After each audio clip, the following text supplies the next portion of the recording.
보겠습니다. 고린도전서 2장 1절부터 16절까지의 말씀입니다.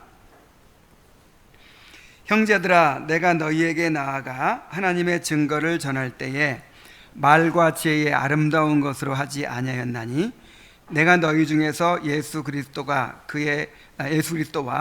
그가 십자가에 못 박히신 것 외에는 아무것도 알지 아니하기로 작정하였습니다. 내가 너희 가운데 거할 때에 약하고 두려워하고 심히 떨었노라. 내 말과 내 전도함이 설득력 있는 지혜의 말로 하지 아니하고 다만 성령의 나타남과 능력으로 하여 너희 믿음이 사람의 지혜에 있지 아니하고 다만 하나님의 능력에 있게 하려 하였노라. 그러나 우리가 온전한 자들 중에서는 지혜를 말하노니 이는 이 세상의 지혜가 아니요 또 이 세상에서 없어질 통치자들의 지혜도 아니요 오직 은밀한 가운데 있는 하나님의 지혜를 말하는 것으로서 곧 감추어졌던 것인데 하나님이 우리의 영광을 위하여 만세전에 미리 정하신 것이라. 이 지혜는 이 세대의 통치자들이 한 사람도 알지 못하였나니 만일 알았더라면 영광의 주를 십자가에 못 박지 아니하였으리라. 기록된 바 하나님이 자기를 사랑하는 자들을 위하여 예비하신 모든 것은 눈으로 보지 못하고 귀로 듣지 못하고 사람의 마음으로 생각하지도 못하였다 함과 같으니라. 오직 하나님이 성령으로 이것을 우리에게 보이셨으니 성령은 모든 것 곧 하나님의 깊은 것까지도 통달하시느니라. 사람의 일을 사람의 속에 있는 영 외에는 누가 알리요? 이와 같이 하나님의 일도 하나님의 영 외에는 아무도 알지 못하느니라. 우리가 세상의 영을 받지 아니하고 오직 하나님으로부터 온 영을 받았으니 이는 우리로 하여금 하나님께서 우리에게 은혜로 주신 것들을 알게 하려 하심이라. 우리가 이것을 말하거니와 사람의 지혜가 가르친 말로 아니하고 오직 성령께서 가르치신 것으로 하니 영적인 일은 영적인 것으로 분별하느니라. 육에 속한 사람은 하나님의 성령의 일들을 받지 아니하나니 이는 그것들이 그에게는 어리석게 보이며 또 그는 그것들을 알 수도 없나니 그러한 일은 영적으로 분별되기 때문이라. 신령한 자는 모든 것을 판단하나 자기는 아무에게도 판단을 받지 아니하느니라. 누가 주의 마음을 알아서 주를 가르치겠느냐? 그러나 우리가 그리스도의 마음을 가졌느니라. 아멘. 이 고린도전서 2장은 성령의 역사에 대해서 잘 보여주고 있어요.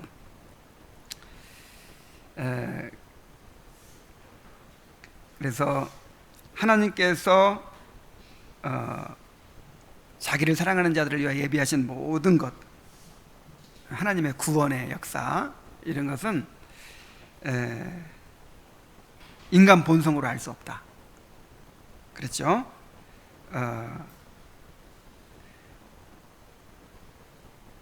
하나님이 자기를 사랑하는 자들을 위하여 예비하신 모든 것은 눈으로 보지 못하고 귀로도 듣지 못하고 사람의 마음으로도 생각지 못하였다 함과 같으니라.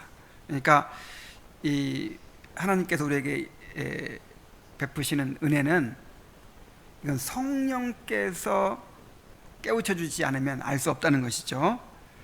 오직 하나님의 성령으로 이것을 우리에게 보이셨으니 성령은 모든 것 곧 하나님의 깊은 것까지도 통달하시느니라. 자, 무엇으로 보이신다고요? 성령으로. 성령을 통해서 우리에게 보여주시죠. 그래서 바울 사도가 복음을 전하면서 자신의 설교가 설득력 있는 정말 지혜롭고 웅변적이고 사람을 울리고 웃기고 감동시키는 그런 걸로 하려고 하지 않았다는 거예요. 다만 성령의 나타남과 능력으로 그렇게 진정으로 성령께서 역사하심으로 그 영혼이 변화되기를 그렇게 추구했다는 거예요. 그렇게 되지 않을까 봐 두려워했다는 거예요. 그러니까 아주 웅변적인 설교, 그 다음에 기가 막히게 설득력 있는 설교, 그래서 사람들의 마음을 사로잡고 감동시키고, 그런데 실제로 성령의 역사는 없고 다만 이야 바울 사도 정말 설교가 정말 감동적이다, 정말 은혜스럽다, 아 정말 듣기 좋다, 이것으로 끝나게 될까 봐 약하며 두려워하며 힘이 떨었다는 거예요. 이것은 정말 우리 기독교 신앙이 이 성령의 역사에 의존한다는 것을 잘 보여줍니다. 이 성경은 구원을 삼위 하나님의 역사로, 삼위 하나님이 이루신 사역으로 우리에게 설명해 주죠. 그래서 하나님께서 작정하시고 그 하나님이 작정하신 것을 그리스도께서 이루시고 또 그리스도께서 이루신 것을 성령께서 우리에게 적용을 해 주십니다. 그래서 기독교 신앙의 본질은 성령의 역사에 있다, 이렇게 말할 수 있어요.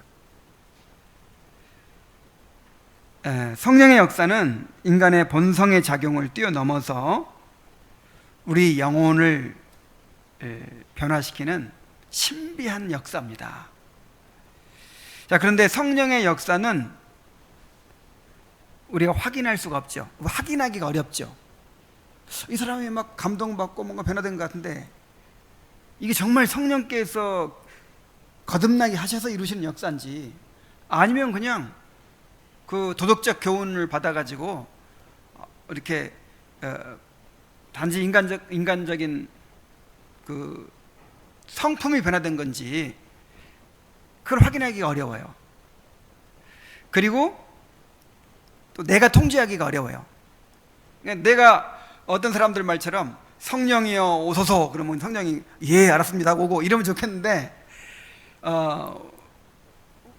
우리가 성령을 통제할 수가 없죠. 누구 마음대로 해요? 성령님 마음대로 해요. 어떤 사람은 복음을 듣자마자 구원받기도 할 수 있고 복음을 수년간 들어도 그거를 깨닫지 못하고 나중에 죽을 때 돼서야 또 구원받을 수도 있고, 이거는 성령의 주권적 역사예요. 자, 성령의 역사는 확인하기가 어렵고 그 다음에 또 우리가 통제할 수가 없죠. 그래서 어떻게 하는 방법밖에 없어요. 말씀대로 믿고 순종하면서 나 자신을 복종시키면서 나를 맡길 수밖에 없어요. 하나님께 간구할 수밖에 없어요. 자, 이것이 신앙이에요. 이것이 기독교 신앙이에요. 그러면 이제 성령께서 성령의 때에, 정하신 때에 역사해 주시는 것이죠. 그런데 인간은 스스로 하나님 노릇하려고 하잖아요. 내가 주도하고 내가 통제하고 내가 좌우하려고 하잖아요. 그래서 내가 확인할 수도 없고 통제할 수도 없는 성령의 역사를 내가 확인할 수 있고 통제할 수 있는 그런 것으로 바꿔요. 그게 뭐냐면 이제 기독교 신앙을 도덕 윤리의 문제로 바꾼다든지 감정의 문제로 바꾼다든지 인간 본성의 변화로 그렇게 바꾸는 겁니다. 그래서 말씀을 전해도 설득력 있는 말로 감동시키고 울리고 웃기고, 그래서 사람들이 그냥 카타르시스를 경험하고 그러면 뭐라 그래요? 은혜 받았다 그러죠. 이걸 이제 성령의 역사라고 내가 이렇게 만들어내는 거죠. 그리고 찬양도 드럼치고 북치고 장구치면서 막 앞에 밴드까지 세워가지고 그냥 그렇게 막 그냥 황홀하게 찬양을 하고, 그럼 얼마나 참 즐겁고 좋아요. 그래 마음이 즐거워지고 기뻐지고 막 들뜨고 그러면 은혜 받았다. 오늘은 성령의 기름 부음이 있었다. 이렇게 그 성령의 기름 부음과 은혜를 내가 확인할 수 있고 내가 통제할 수 있는 것으로 바꾸는다 이 말이에요. 여기서 기독교 신앙의 타락이 비롯됩니다. 교회의 타락은 성령의 역사를 인간 본성의 작용으로 대치시키는 데서 생겨납니다. 그래서 오늘날 교회가 이렇게 부패해 가고 있는 거예요. 성령의 역사를 인간의 지혜로, 도덕과 윤리로, 감정의 문제로 그렇게 대치시키고 있어요. 오늘날 교회는 진정한 성령의 역사에 대하여 너무나도 무지해요. 정말 회심이 어떤 작용을 통해서 일어나는지, 성화가 어떻게 해서 일어나는지, 내 안에 죄를 죽이는 역사가 어떤 것인지, 또 은혜의 작용이 무엇인지, 이런 거에 대해서 무지합니다. 가르치지도 않고요. 이런 거는 너무나 희귀한 역사예요. 그런 면에서 오늘날 이러한 성령의 역사, 또 우리 영혼의 이 내면의 변화를 강조했던 이 청교도들의 가르침이 너무나 절실히 필요한 거예요. 오늘날 우리가 우리 안에서 성령께서 일으키시는 은혜의 역사를 알아야 합니다. 그 영혼의 작용을 알아야 되고요. 정말 어떤 것이 거듭남인지, 어떤 것이 진정한 회심인지, 우리 안에서 성령께서 이루시는 성화의 역사가 어떤 것인지를 잘 내가 알아야 돼요. 알고 분별해야 돼요. 그리고 그것을 구해야죠. 그것을 추구해야죠. 자, 오늘의 내용도 참 그런 진정한 성령의 역사가 어떤 것인가를 우리에게 잘 가르쳐주고 있어요. 자, 먼저 한번 봅시다. 자, 이 저녁 식사 후에 이 가이오의 집에서 이제 저녁 식사를 하고 나서 자비신과 소년들은 자러 올라가고 나머지 사람들은 계속 교제를 나누었습니다. 그러다가 정직 노인이 꾸벅꾸벅 졸기 시작하자 담대가 그에게 수수께끼 하나를 풀어보자고 합니다. 자, 수수께끼를 하나 냈어요. 자, 어떤 수수께끼냐면, 남을 죽이려 하는 자는 먼저 정복을 당해야 하고 밖에서 살고자 하는 자는 먼저 집안에서 죽어야 한다. 자, 이런 수수께끼예요. 자, 여러분이 한번 풀어보세요. 자, 그러자 가이오가 이렇게 풀었어요. 이렇게 대답을 합니다. 은혜가 나타나 그 영광으로 영혼을 정복하기까지는 진심으로 죄를 미워하는 마음이 생기지 않습니다. 만약 죄를 가리켜 영혼을 얽어매는 사탄의 밧줄이라고 할 때 그 결박에서 풀려나지 않고서야 어떻게 사탄에게 저항을 할 수 있겠습니까?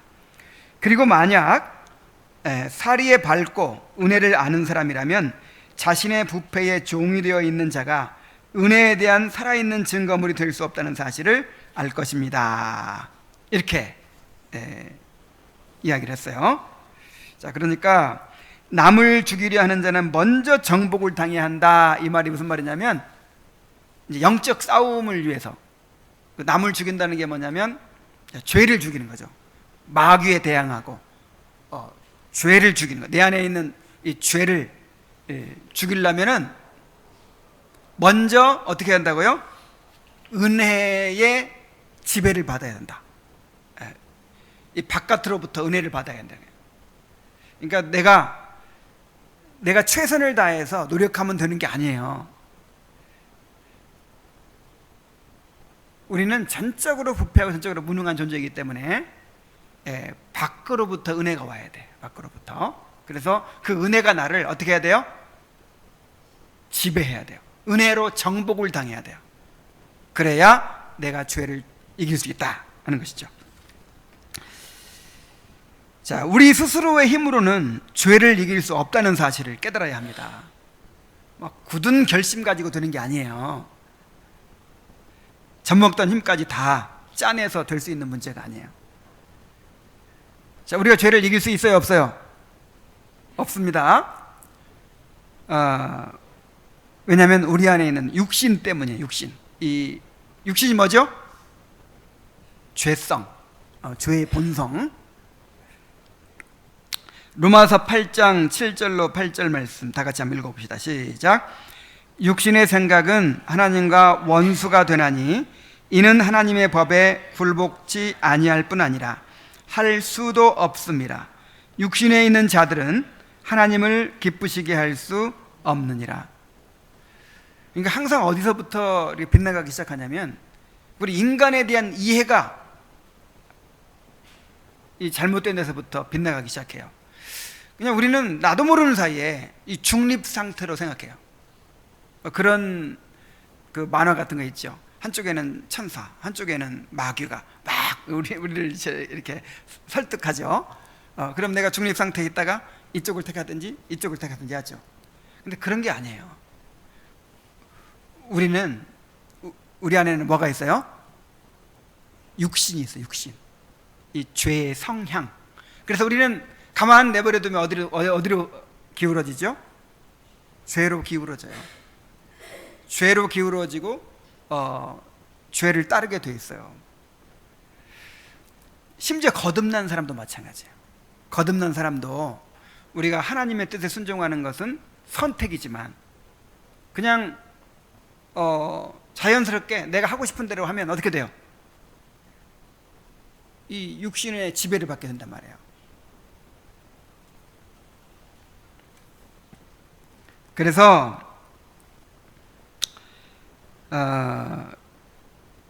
이 육신, 이 죄의 성향이 우리를 지배하고 있기 때문에 이 육신을 우리가 정복하지 않고서는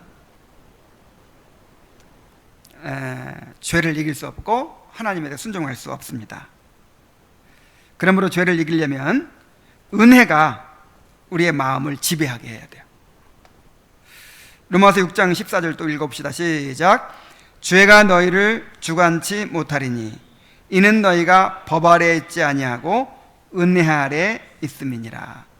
자, 우리가 은혜 아래에 있어야, 은혜의 지배를 받아야 죄가 주관하는 것을 벗어날 수 있어요. 육신이 우리를 주관하는 것을 벗어날 수 있어요. 자, 은혜가 지배하지 않으면 자동으로 뭐가 지배해요? 죄가 지배한다. 여기서 죄라고 하는 것은 이 단수예요. 단수. 죄. 육신과 동의어예요. 그러니까 죄라고 할 때 이렇게 자범죄, 뭐 거짓말하고 뭐 살인하고 시기하고 질투하고 하는 어떤 이런 자범죄를 가리킬 때는 죄들이죠. 죄들. 근데 그냥 죄라고 할 때는 우리 안에 있는 그 죄성을 말하는 거예요. 죄의 성향. 그래서 죄가 너희를 주관하지 못하리니 이는 너희가 법 아래에 있지 아니고 어디 아래에 있음이라? 은혜 아래에 있습니다. 은혜 아래에 있을 때는 죄가 우리를 지배할 수 없어요. 그래, 은혜를 잃어버리면 어떻게 될까요? 죄의 지배를 자동으로 받아요.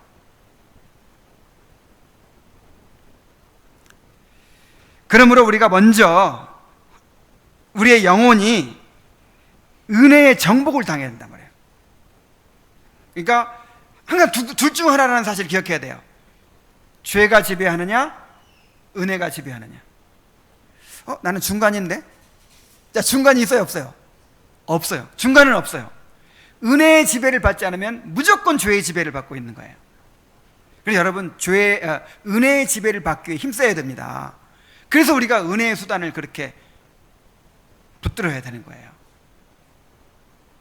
은혜를 사모하고 은혜의 수단을 놓치지 말아야 됩니다. 자, 이것은 자기를 부인하는 일이고 그리스도께 자기를 굴복시키는 일이기도 해요. 자, 이것을 항상 우리가 명심하고 살아야 됩니다. 중립 상태는 없다. 내가 은혜의 지배를 받지 않으면 뭐의 지배를 받는다? 죄의 지배를 받는다. 이것을 항상 기억하시기 바랍니다. 그래서 날마다 은혜의 지배를 받기 위해 힘써야겠죠. 날마다 말씀과 기도를 통해서 은혜를 공급받아야 돼요. 은혜를. 그렇지 않으면 우리는 자동으로 죄의 지배를 받아요. 자, 그 다음에 이번에는 이제 가이오가 질문을 합니다.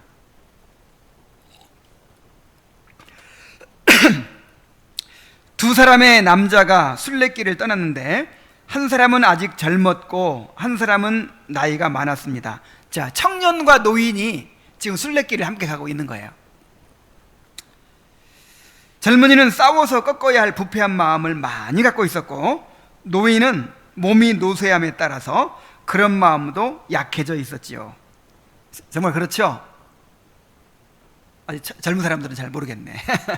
청년 때는 이렇게 막 혈기왕성하고 막 이 정욕이 불타고, 그 다음에 뭔가 유혹도 많아요. 막 하고 싶은 것도 많고, 이것도 해보고 싶고 저것도 해보고 싶고. 근데 나이가 들어가면 어때요? 이제 잠잠해져요. 힘이 없어. 이제 막 돌아다닐 힘도 없고 막 의욕도 없어요. 그래서 잠잠해져요. 젊은이는 노인과 함께 꾸준히 그의 발걸음을 내딛었고 모든 길을 노인과 함께 가볍게 나아갔습니다. 그렇게 두 사람이 똑같이 보이는데 과연 누가 더 은혜의 빛을 강하게 발하고 있는 것일까요?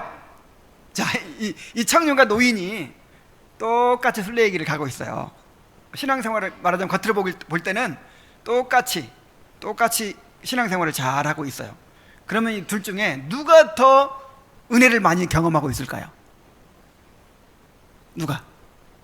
이 노인이 지금 은혜를 많이 경험하고 있을까요? 청년이 많이 경험하고 있을까요? 왜죠? 여기 답이 있어요. 이에 정직이 대답합니다.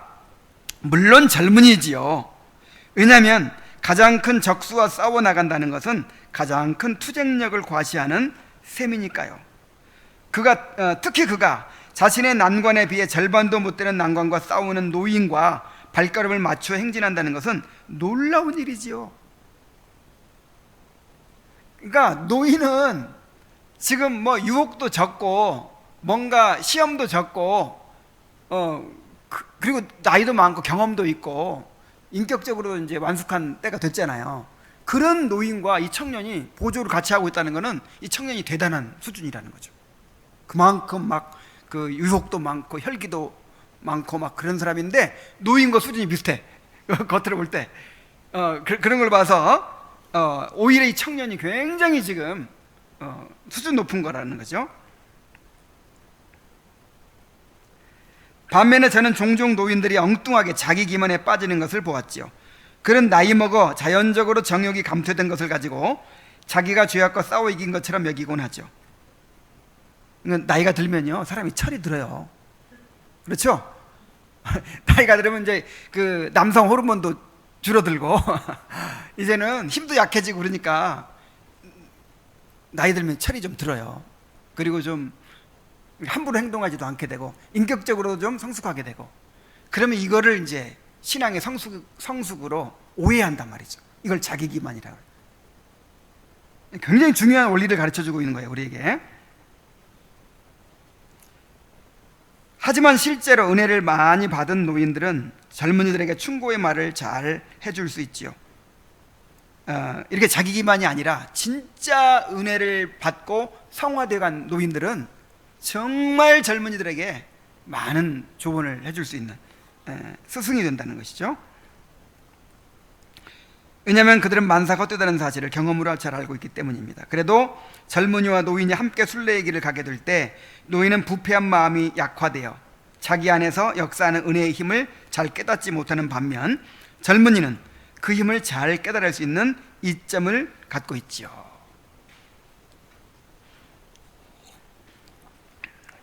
자, 청년기의 신앙과 노년기의 신앙을 비교하고 있어요. 다시 한번 제가 정리를 해볼게요. 청년들은 혈기왕성하고 싸워야 할 유혹이 많습니다. 또한 아직 경험이 부족하고 모든 면에서 미숙하고 삶이 불안정합니다.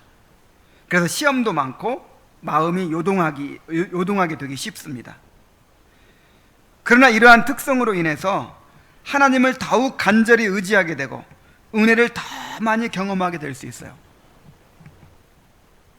반면에 장년기에는, 이제 노년에는 인격적으로 성숙해지고 경험이 쌓이고 삶이 안정된 시기죠. 그래서 그만큼 더 안정된 삶을 살고 불안해하거나 요동하지 않게 됩니다. 그러다 보니까 청년기보다 더욱 간절히 주님을 사모하지 않게 되고 그것 때문에 은혜를 덜 경험하게 될 수 있어요. 제 자신을 봐도 그렇더라고요. 제 자신을 봐도 제가 청년 때는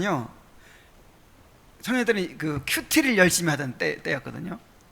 새벽기도, 큐티 정말 열심히 했어요. 한참 때는 일주일에 한 번씩 산에 올라가서 철야 기도를 했어요. 그렇게 안 하면 죽는 줄 알았어요. 그 큐티를 안 하면 그날은 그냥 완전히 저 가운데 사는 줄 알았어요. 실제로 그래서 실제로 늘 불안해요. 아직 결혼도 안 했지, 또 아직 내 진로가 불안정하지, 확실한 게 없어요. 그러니까 늘 불안하고, 그 다음에 내 내면에 그런 정욕도 가득하고 유혹도 많아요. 욕심도 많아요. 인간관계에서 갈등도 많아요. 늘 이런 걸 부딪히다 보니까 끊임없이 기도하고, 그 다음에 말씀을 묵상하고, 또 하나님의 은혜를 구하고, 또 회개하고, 이렇게 아주 그렇게 좀 미숙하지만 이렇게 하나님을 간절히 의지했던 것이 기억이 나요. 그러면 정말 아침에 일어나면요, 불안하고 두렵고, 내가 굉장히 내가 그 청년 때는요, 지금은 이제 61kg, 2kg 이렇게 나가거든요. 근데 청년 때는 52kg 이상을 나가지 않는 거예요. 항상 장염에, 위염에 계속 스트레스를 받으니까 얼마나 마음도 소심하고 자주 우울해하고 불안해하고, 아침에 일어나면 너무 불안해서 그냥 그 말씀이 없이는 살 수가 없어. 그러면 그 말씀이 그렇게 위로가 되고 꿀맛 같아요, 정말. 참, 그러니까 날마다 기막힌 새벽을 그렇게 경험을 했어요. 그런데 지금은 굉장히 안정적이에요. 부부싸움도 거의 안 하죠. 그 다음에 어떤 일이 벌어져도, 청년 때는 막 그냥 난리 난 것처럼 생각했는데, 다 인생이 그런 거지 이렇게 넘어가고, 이제 욕심도 없어요. 이 나이에. 그냥 욕심도 없고, 굉장히 인격적으로도 안정됐어요. 그래, 크게 이게 딱 정해져 있잖아요. 내가 이제 무슨 유학을 갈 거예요. 아니, 무슨, 새롭게 할 일이 뭐가 있어. 그냥. 그러니까, 모든 게 안정돼 있고, 그 다음에 인격적으로도 안정돼 있고, 경험이 쌓이고. 자, 그러다 보니까, 굉장히 안정된 삶을 살다 보니까, 그만큼 간절히 그냥, 곧 죽을 것처럼 하나님 의지하고 이게 약해졌더라니까요. 그러다 보니 어떻게 되겠어요? 그래서 이것을 무조건 성화라고만 볼 수 없는 거예요. 왜냐하면 불신자도 그래. 불신자도 이걸 경험한다니까요. 거듭나지 못한 사람도요, 나이가 들면 철이 들어요. 그러니까 안정이 돼요. 지혜가 생기고. 그래서 자기 기만에 빠지기가 쉬워요.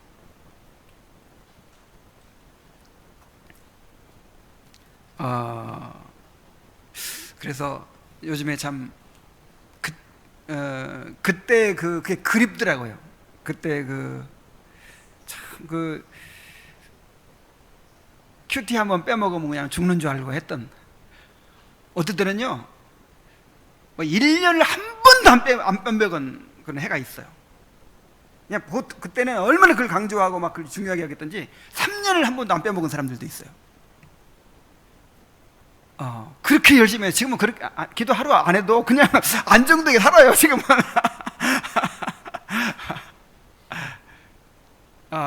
그래서 하나님께서 그런 적당한 고난 주시고 이런 것도요, 하나님을 더 의지하게 만드는 그런 통로가 된다, 그런 생각을 합니다.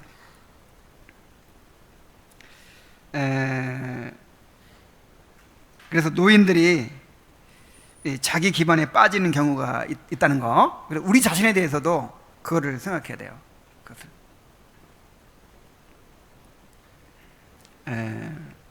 분별을 잘 해야 됩니다. 자, 성령께서 이루시는 은혜의 작용과 인간의 자연적 본성에서 나오는 도덕적 향상이 다르다는 거예요, 여러분. 오늘 우리가 고린도전서 2장을 읽었는데, 제가 2장을 설명하면서 그런 얘기를 했죠. 오늘날 교회의 가장 큰 문제가 뭐냐면 이 성령께서 이루시는 은혜의 작용과 그 다음에 그 인간의 본성이 향상되고 뭐 이렇게 개선되는 거, 요거를 혼동하고 있다는 거예요. 요거를 혼동하고 그래서 이 정말 성령의 역사를 분별하지 못하고 추구하지 못한다는 게 정말 큰 문제예요. 자, 예를 들어 볼게요. 타고난 성향과 성장 배경 그리고 삶의 조건에 따라서 거듭난 신자라도 인격적으로 미성숙한 모습을 보일 수가 있습니다. 그런가 하면 불신자 또는 교회 안에 있는 거듭나지 못한 위선자가 더 인격적으로 성숙한 모습을 보일 수가 있어요. 있어요, 없어요? 있죠. 예를 들어서 그 바리새인들과 예수님의 제자들, 겉으로 보기에는 누가 더 교양이 있고 인격적으로 성숙하고 그랬을까요? 에? 바리새인들은요, 그 태생부터가 달라요. 늘 율법을 연구하고 그래 경건을 훈련하고 그렇게 산 사람이잖아요. 근데 거친 이 뱃사람들, 옛날에는 얼마나 그 뱃사람들이 이 바다와 싸우기 때문에, 근데 그 갈릴리는 호수지만 어쨌든 싸우기 때문에 굉장히 거칠어요. 거칠고 막 그런 사람들이 예수님의 제자가 딱 됐잖아요. 그리고 거듭났어요. 그 사람들 구원 받았죠. 근데 하루아침에 그렇게 돼요? 그래서 그 사람들 보면은 밥 먹을 때 손도 안 씻고 막 먹어버려요. 이건 바리새인들 생각하기에 상상도 할 수 없는 일이에요. 그리고 바리새인들은 속은 다 그냥 죄가 있어도 겉으로는 그냥 겸손하고 그냥 우아하고 그래요. 근데 이 제자들은요, 누가 높으냐? 이걸로 막 그냥 싸우는 거예요. 얼마나 참 미성숙하고 그렇게 어리석습니까? 어린아이 같습니까? 자, 그리고 또 초대교회 그 교인들의 구성이 어떻게 된다 그랬죠? 주로 노예들 그리고 비천한 사람들이에요. 여러분 그런 사람들이 말투가 어떻겠어요? 행동거지가 어떻겠어요? 그런 사람들이 성령의 역사로 예수 믿고 구원받고 교회 안에 들어왔어요. 그러면 그냥 하루아침에 말도 교양 있게 하고 막 그럽니까? 그래서 에베소서나 골로새서나 이 적용 부분에 보면은 무릇 더러운 말은 너 입 밖에도 내지 말고 뭐 이런 희롱의 말이나 뭐 그런 말이 마땅치 아니하니 뭐 그다음에 뭡니까 분을 내어도 죄를 짓지 말고 뭐 악의를 품지 말고 뭐 이런 권면들이 필요한 거예요. 이런 권면들이. 그런데 노인들이 자기 기만에 빠지는 것처럼 자신들의 안정된 인격을 가지고 스스로 의롭게 여기면서 거듭났지만 미성숙한 인격을 가진 사람들을 함부로 판단하게 될 수도 있어요. 그 기생충 영화에서 부자들이 너무 나이스하죠. 너무 참. 그래서 그 사람들이 그러잖아요. 부자들은 다 착해. 부자들은 착하다는 거예요. 왜냐하면 여유가 있으니까 아웅다웅 싸울 필요가 없는 거예요. 그러면서 하는 말이 돈이 대림이야. 돈이 구김살을 펴줘. 그런 말 하죠? 진짜 돈이 대림이에요. 저는 우리 그 처남들, 처제들, 이야, 정말 나는 어떤 예수 믿는 사람 중에서도 이런 형제들 못 봤어요. 형제간의 그 우애를 못 봤어요. 이야, 정말 이만큼도 누가 더 많이 하느니 누가 더 적게 하느니 불만이 없어요. 그냥 누가 보라고 누구 알라고 하는 게 아니라 정말 그렇게 진심으로 그렇게 해요. 예수 안 믿어도 나는 어떤 예수 믿는 사람보다 이렇게 효녀들 정말 그렇게 잘 섬기는 사람들 못 봤다니까요. 아낌없이.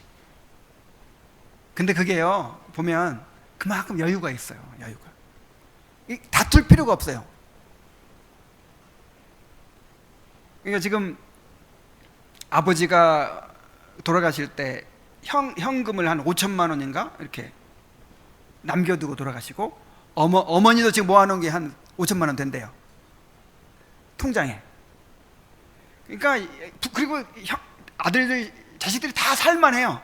그러니까 누가 하나 그거를 욕심내는 사람 없으니까 그거 가지고 그냥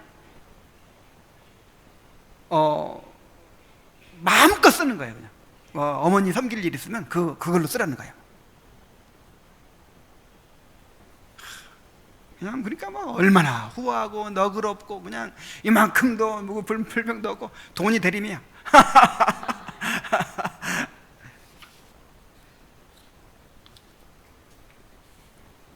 지금 제가 무슨 말하고 있죠? 그러니까 어떤 인간 본성의 변화, 그런 거 하고, 도덕적인 향상, 그런 거 하고, 정말 성령에 의하여 거듭나고 또 이 성화가 이루어지는 그런 거를 혼동해서는 안 된다 이 말이죠. 그 노인의 자기 기만이 있듯이 오늘날 교회 안에 자기 기만이 얼마나 많은지 몰라요. 정말 많아요. 여러분, 아까 청년과 노인을 제가 비교했죠. 어떤 사람이 그러니까 타고난 성격도 있고 어렵게 살기도 하면, 어려우면 그냥 빡빡하게 살면 또 그럴 수도 있고 막 그렇잖아요. 아주 교양 있고 그냥 인품도 좋고, 자, 이런 사람이 이제 교회 안에 있어요. 그런가 하면 좀 성질도 그냥 좀 그렇고 개떡 같고 분노도 잘하고, 그냥 막 이런 사람이 있다고 생각해 봅시다.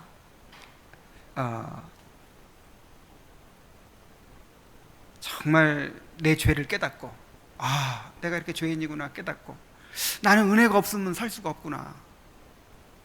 자, 누가 이런 마음을 품기가 더 쉽겠어요? 물론 성령께서 역사하시면 어떤 사람도 다 죄를 깨닫고 구원받게 되는 것이지만, 그냥 일반적으로 생각해 볼 때 이런 부족한 사람이 더 자기가 죄인인 걸 알고, 왜냐하면 실제로 막 부딪혀서 죄가 흘러나오니까. 자, 여기 오물통이 2개가 있어요. 오물통에 뭐가 들어있죠? 오물이 들어있죠.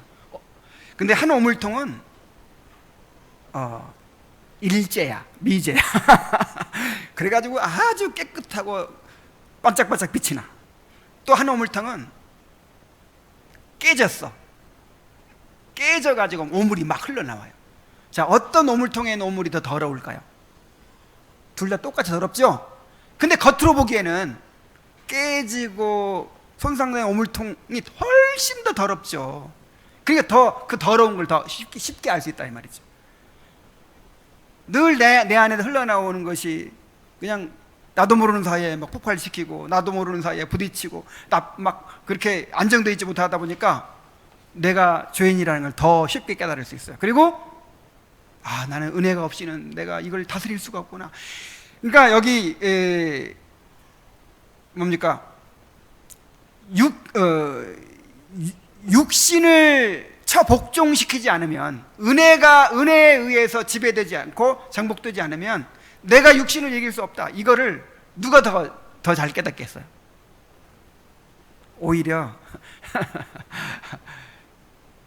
그렇게 실수 많고 부족한 사람이 더 많이 깨달을 수 있어요. 그리고 반대로 참 성격 좋지, 인품 훌륭하지 이런 사람들은 오히려 또 자기 의를 내세우고, 그럴 수도 있다 이 말이죠. 다 그런다는 게 아니고.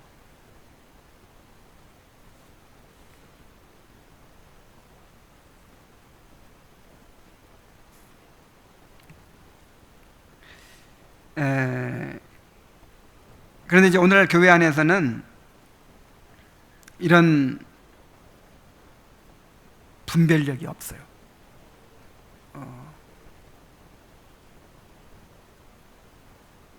정말 진정한 회심의 증거가 뭡니까? 회심의 가장 우리가 그동안 배워왔던 모든 가르침들이 있죠. 회심의 가장 큰 증거가 뭐예요? 죄를 깨닫는 거잖아요. 죄를 깨닫는 거. 내 죄를 깊이 깨닫고 내가 죄인이라는 걸 인정하는 것이, 그래서 다른 사람 함부로 판단하지 못하고 정죄하지 못하게 되는 것이, 이게 회심의 증거예요. 가장 큰 증거. 죄를 깨달아가는 게. 근데 계속 의인이 돼가요. 계속. 왜냐하면 곧 내 우물통은 안 깨졌거든. 내 우물통은 반짝반짝 빛이 나거든. 너무 비교가 되거든. 그러니까 이 다른 사람의 우물통만 보고는, 그 막 흘러나오는 거 보고는 자기는 죄가 없는 것처럼 그렇게 함부로 판단하고 그렇게 될 수가 있단 말이에요. 그런 사람들을 만들어내고 있어요, 오늘 교회에서.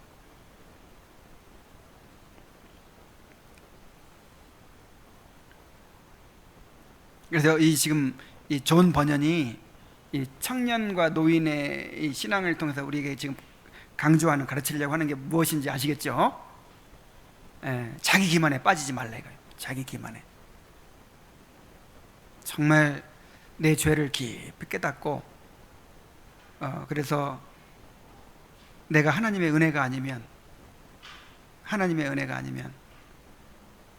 설 수 없다는 것을 철저히 깨닫고 간절히 하나님의 은혜를 의지하는 사람이 돼야 된다는 것이죠. 이게 겸손이잖아요. 이게 심령이 가난하는 거잖아요. 그래서 자기 기만에 빠지지 말라는 거죠. 자기 기만.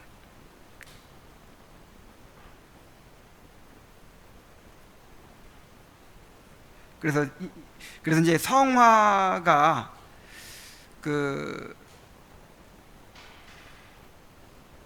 사람들 보기에 좀 다를 수도 있어요, 사실은. 그래서 하나님 보시기에는 너무, 사람들 보기에는 이 사람 참 훌륭한 사람이고 착한 사람이고, 그런데 하나님 보시기에는 가장 큰 죄인일 수도 있고, 하나님 보시기에는 부족하고 좀 그런데 막 식사할 때 손도 안 씻고 먹은 그런 사람을 또 더 하나님께서 귀하게 보실 수도 있어요. 영적인 것은 다르다 이 말이죠. 영적인 것은.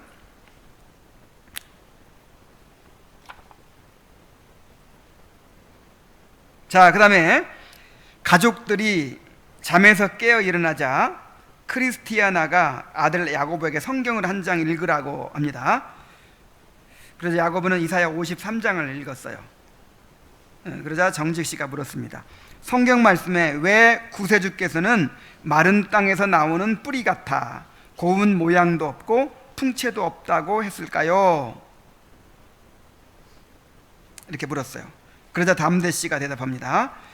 우선 마른 땅에서 나오셨다는 것은 예수께서 성장하신 당시의 유대교회가 종교적 활기와 정신을 거의 다 상실하고 있었다는 뜻입니다. 두 번째로 고운 모양도 없고 풍채도 없다는 말은 불신자들이 그를 보고 하는 말입니다.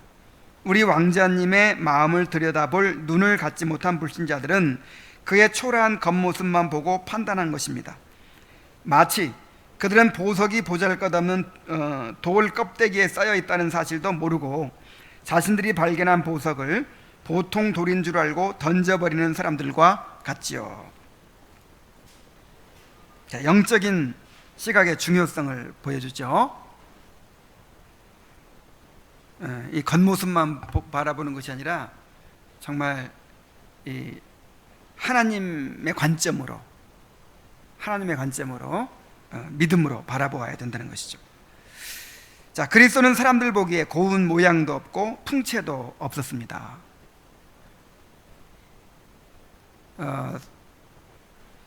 그 당시에 유대 본토 사람도 아니에요. 그 나사렛은 이제 그 갈릴리 그 이방인들과 이 혼합된 그런 때고, 그 다음에 이 접경 지역이고 하기 때문에 아주 질이 안 좋은 곳이었어요, 거기서.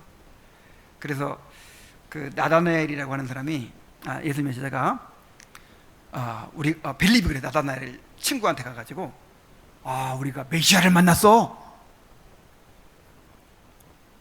누군데? 나사렛 예수야. 그러니까 나사렛이라는 말을 듣고 그냥 탁 이렇게 이제 판단해 버리는 거죠. 에이, 나사렛에서 무슨 선한 것이 날 수 있겠어. 그만큼 이 나사렛이 아주 그냥 내놓은 동네거든요. 자, 나사렛 사람이죠. 그리고 어떤 귀족 집안도 아니고 전통 있는 가문도 아니고 목수의 아들이에요. 목수의 아들. 30살 되기까지 아버지의 목공소에서 목수 일하던 사람이에요. 나사렛 출신의 목수 일하던 사람이고, 무슨 랍비 교육을 받은 것도 아니고 바리새인 교육을 받은 것도 아니고, 참 사람들 보기에 그렇다고 특출나게 생긴 것도 아니에요. 고운 모양도 없었다고 했으니까. 고운 모양도 없었고 풍채도 없었다. 자, 그런데요, 그분이 어떤 분이었어요? 이 세상을 창조하신 창조주 하나님이시고 택한 백성의 구원자로 오신 분이었다 이 말이죠. 하늘과 땅의 모든 권세를 가지시고 이 세상을 지배하시는 하나님이셨어요.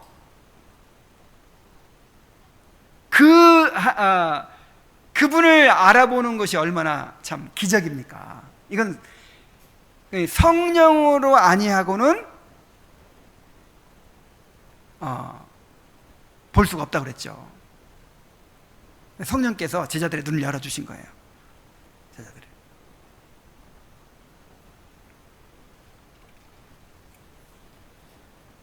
자, 우리 복음의 말씀도 한번 생각해 보세요. 사람들 보기에 미련하게 보이는 것이죠. 복음의 말씀은 미련한 것입니다. 그래서 전도에 미련한 것 이렇게 말하죠. 그러나 이 복음은 구원을 주시는 하나님의 능력이 됩니다. 여러분, 영혼을 구원하는 하나님의 능력이에요, 이 복음이. 우리가 이 복음을 들을 때마다 이 복음이 영혼을 구원하는 하나님의 능력이다, 하나님의 지혜다, 이 사실을 항상 기억하시기 바랍니다. 그리고 또 이 교회를 한번 생각해 보세요. 교회 우리 고린도전서 1장을 한번 봅시다. 고린도 1장.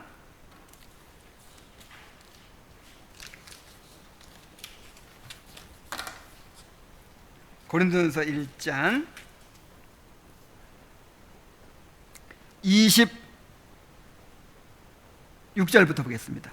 형제들아, 너희를 부르심을 보라. 육체를 따라 지혜로운 자가 많지 아니하며 능한 자가 많지 아니하며 문벌 좋은 자가 많지 아니하도다. 그러나 하나님께 세상에 미련한 것들을 택하사 지혜 있는 자들을 부끄럽게 하려 하시고, 여기서 미련한 자들은 이 못 배운 사람들을 가리켜요.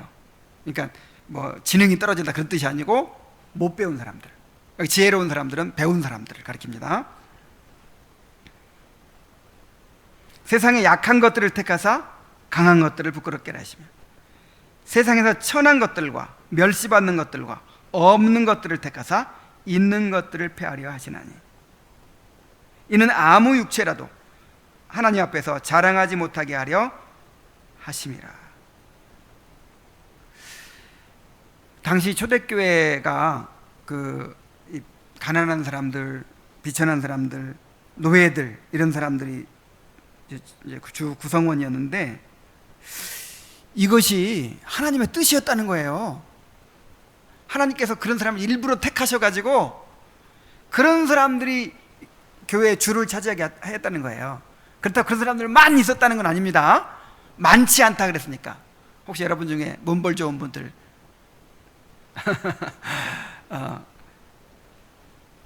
있을 수 있어요. 주로 그런 사람들이 이제 구성원이었다는 것이죠. 그 이유가 있어요. 이는 아무 육체도 하나님 앞에 자랑하지 못하게 하려 하심이라. 너희는 하나님으로부터 나서 그리스도 예수 안에 있고 예수는 하나님으로부터 나와서 우리에게 지혜와 의로움과 거룩함과 구원함이 되셨으니 기록된 바 자랑하는 자는 주 안에서 자랑하라 함과 같게 하려 함이라. 이 기독교 신앙은요, 철저하게 하나님께서 하신다는 거예요. 철저하게. 인간은 전적으로 부패하고 무능한 존재이기 때문에 자신의 구원을 위해서 할 수 있는 일이 아무것도 없어요. 처음부터 끝까지 누가 이루어 주셔야 돼요? 하나님께서. 그리고 누구에게 영광이 돌려지죠? 오직 하나님께만 영광이 돌려지죠. 자, 이러한 복음을 누구를 통해서 드러내야 더 효과적으로 더 밝게 드러나게 될 수 있을까요? 세상에서 힘 있는 사람들, 많이 배운 사람들, 교양 있는 사람들, 인격이 훌륭한 사람들, 이런 사람들만 불러다 놓고 그런 사람들을 통해서 교회를 이루고 그런 사람을 통해서 복음을 드러내면 뭐가 먼저 드러날까요? 우와, 저 사람들은 돈이 많으니까 때깔도 좋아. 많이 배우니까 역시 다르구만. 인간의 지혜가 먼저 드러나고 인간의 그 훌륭함이 먼저 드러나게 되는 거예요.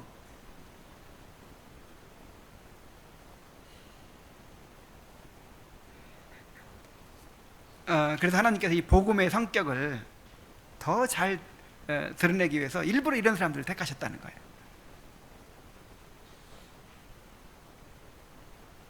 그래서 여러분, 아까도 얘기했지만 자꾸만 우리는 뭔가 이 눈에 보이는 그런 것들을, 우리가 인간이 이루어낸 어떤 것들을 가지고 이제 자랑하려고 하고, 또 그를 통해서 하나님의 일을 하려고 하고, 참 그런 마음을 갖게 되기가 참 쉽습니다. 그래서 뭐 물론 이제 하나님께 사용하시죠. 다 사용하시지만 만약에 우리에게 더 큰 건물이 있다면, 사람들이 더 많다면, 더 우리 교회에 막 판검사들이 막 몇십 명 있다면 우리 교회에도 막 의사들이 막 몇십 명 있다. 여러분, 그런 사람 있으면 유익할 거예요. 이걸 부정하는 게 아니고 있으면 정말 좋겠어요. 근데 그렇게 있어야만 더 능력 있게 복음을 전할 수 있다. 그렇게 돼야만, 힘을 가져야만 더 효과적으로 뭐 복음을 전할 수 있다. 만약 이렇게 생각한다면 이것은 하나님의 뜻에 반대가 되는 것이죠.